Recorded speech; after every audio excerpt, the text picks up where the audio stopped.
first started, it was a really cool experience. I just went out there and kind of played football. A really cool quote that stuck with me was Hunter Miller, one of our graduate assistants. He played here. He said, "It's just another Friday night in Orange, Kansas," and it was something that really settled me into the game and really helped me get focused in and go. It was actually a Friday night, so it all worked out for you. It was really nothing different than a game. So. 1 second here, if you want to go right about. Just get a little closer. We're good. I mean, up to that point, even, how did you feel it was going, and how's it gone since, sort of evolving off of that? Coach G, Coach V, and even Coach Hunter, they've all done a really good job getting me ready to get that start. And I think it was huge for me to get that one game under my belt. Huge props to Coach Frost and Coach Austin, get a game plan going, helping all the young guys out on the offensive line to make sure that we were settled into the game. Making sure that we have a few 7-man protections instead of letting us out there to dry. It's 5-man protections. So. Maybe are you a different player now than you were a year ago at this time? It's hard to say. I mean, it all feels the same. I see a lot of the same guys out there, so it's really just the same game. When did you know left tackle was it for you here at this spot? Well, here they kind of had me when I first got here last January. They had me playing a little guard and tackle, and then when spring ball got going around, they kind of had me just strictly playing tackle. So that's kind of when I figured out things and got rolling with tackle. Turner, I know you mentioned that, or you were asked about that Rutgers game at the beginning, but what did that do for your off-season, for your growth, to have that under your belt? I mean, if you hadn't played in that game, how much different would it be, your progression right now? I thought it was huge just because to get that confidence rolling, to get that first game under, and just to feel, how the tempo of the game is going to go for an entire game, not just 8 snaps during an Illinois game and then an Ohio State game. So it really felt good to get out there for 67 snaps. Did it do something for your confidence to know that you could do that? Definitely. I felt like I could hang a little bit with the big boys in the Big Ten, and from here on out, the ball's only going to help me get bigger and stronger. Who are some, I guess just kind of, it's early on, but the competition, how's it been going on the O-line? It feels like there's so many names you can throw out there that want to get in the mix. Yeah, there's a lot of young guys with this group, and that's what makes everyone really excited because we got a lot of growth ahead of us.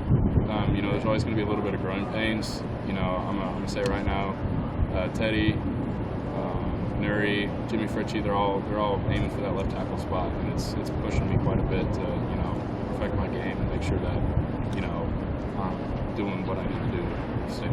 There's some experienced dudes on that D-line. I mean, I don't know if you're going against them all the time right now, but what's that been like? How's that help? Last year, like I said, when I was a 2 and a 3, I was always going against those guys, so it's really carried over pretty well. Been against those older guys in the defensive line, other than Ben Stilley and Tate Wilderman. That's pretty much the only 2 guys that are out right now. Mm-hmm. And going against Ty and Garrett Nelson and D-Jax, it's an experience just because those guys are so physical and they're so much more mature. But at the same time, I'm right there with them. How does your preparation change now, knowing that there's more likely going to be a regular fall coming up, as opposed to an abbreviated fall, and with your role changing a little bit into more time like the Rutgers game? Yeah, so I don't know how much the preparation is going to change. The only thing that's going to change is the amount of fans in the stands. And that's what I'm excited about the most, is just being able to fill up the stands and get to experience 90,000 people screaming and yelling on Saturdays. Bryce mentioned over there that Coach Austin really harping on the details as opposed to just how to say that you're doing that so far. Like I said, like Bryce said, details. From the beginning of practice, we're working on footwork, explosives, coming off the ball really fast, coming off the ball hard, and anger, finishing blocks till that matters. I'd say I'm doing a decent job at it.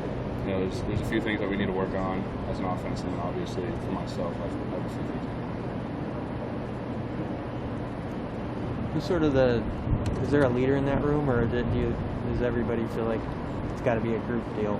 Yeah, there's a clear leader, and I'd say it's probably Cam Jurgens, Matt Sitkerman, a little bit of Brock Mando, and Trent Hickson. Those 4 guys really bring in the reins whenever things are kind of a little shaky. Especially Cam Jurgens being the center, kind of giving out all the calls from the start of the line. And he's done a really good job. What was the reaction back home when you got that Friday night started?